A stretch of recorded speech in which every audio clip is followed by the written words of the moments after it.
vous montre l'approche du dos en position couchée sur le ventre, mais vous n'aurez jamais les patients, les résidents sur le ventre parce que c'est un petit peu déprimant pour la respiration.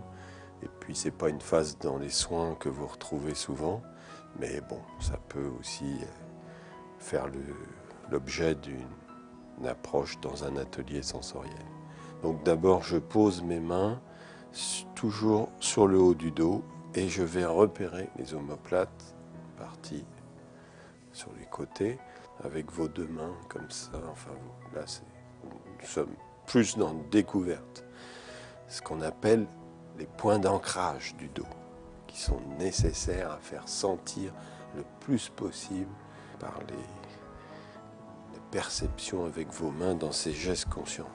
Ensuite, vous avez une autre zone d'ancrage qui est la base de la cage thoracique, la zone des reins. Donc là aussi, c'est important à repérer. Il faut que vous ayez les côtes sous les mains. C'est une zone d'ancrage aussi accessoire mais importante. Et on va retrouver dans les manœuvres, on va retrouver l'approche du geste conscient d'apaisement. Ensuite, vous avez la zone du bas du dos et ce sont là les os du bassin. Les os du bassin. Et je vous invite toujours à chercher à avoir un bon contact avec ces zones osseuses, puisque c'est ça qui va détendre le plus les patients ou les résidents. Donc, dans le geste conscient d'apaisement du dos, je pose mes mains, le temps de fixation, 1, 2, 3, 4, 5. Et là, eh bien, je vais pratiquer ce geste conscient en faisant des 8. Vous voyez, des 8, ça veut dire que je relie les points d'ancrage entre eux. Par exemple, là, je relie l'omoplate avec la zone des reins. Et je croise le plus souvent possible la colonne vertébrale. Je croise comme ça. Voilà. Donc si j'ai un gant de toilette, eh bien je pratique plutôt comme ça, avec un contact avec l'autre main. Et avec mon gant de toilette, je vais plutôt faire des manœuvres comme ça et relier les points d'ancrage entre eux.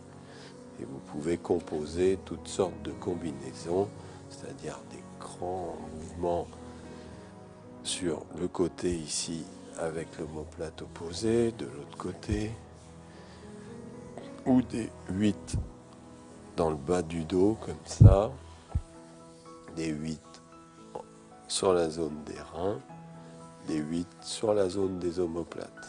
Si je peux, j'utilise mes deux mains le plus possible.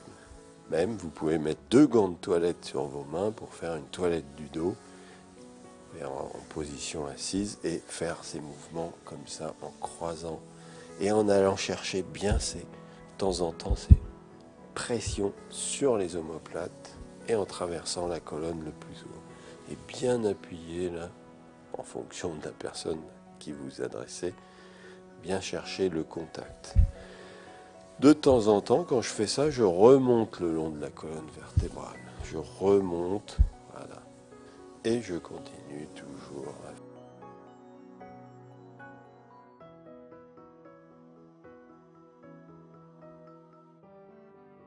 Deux étapes sur lesquelles on peut s'arrêter. Si j'appuie avec mes deux mains, par exemple, comme ça, en faisant des 8, voilà, en appuyant de la colonne vers l'extrémité, vers l'extérieur du corps, je vais faire plutôt un geste conscient plus d'apaisement, de relaxation. Si j'appuie, ce qu'on appelle aller dans le sens du poil, eh bien, je suis plus relaxant, plus détendant. Vous voyez, j'appuie, je prends l'énergie de la colonne et j'étire vers l'extérieur, comme ça, toujours avec mes mains. Je peux même descendre un petit peu plus sur les bras. Voilà. Vous voyez, je vais dans le sens du poil.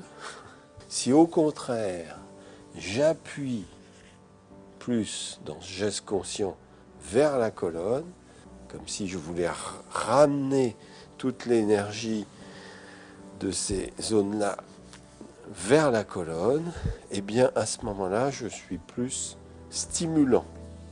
C'est-à-dire, on appelle ça un rebrousse-poil. Relaxant, j'appuie de la colonne vers les extrémités. Stimulant, j'appuie plus des extrémités du dos vers la colonne. Voilà. Alors, quelles sont les indications? Eh bien, c'est selon ce que vous avez envie. Alors, évidemment, le massage dit stimulant, c'est pas non plus traumatisant, hein. C'est pour donner un petit peu plus d'énergie, mais ça reste quelque chose, une approche agréable. Voilà. Toujours intéressant, si vous avez des personnes sur le milieu du dos, de repartir de cette zone du milieu du dos et d'étirer tranquillement comme ça pour dire, voilà, je commence à terminer. Il y a toujours un début, une fin. Et là, vous avez posé vos mains et vous reposez vos mains pour dire que c'est terminé et vous quittez doucement la personne et surtout vous la couvrez.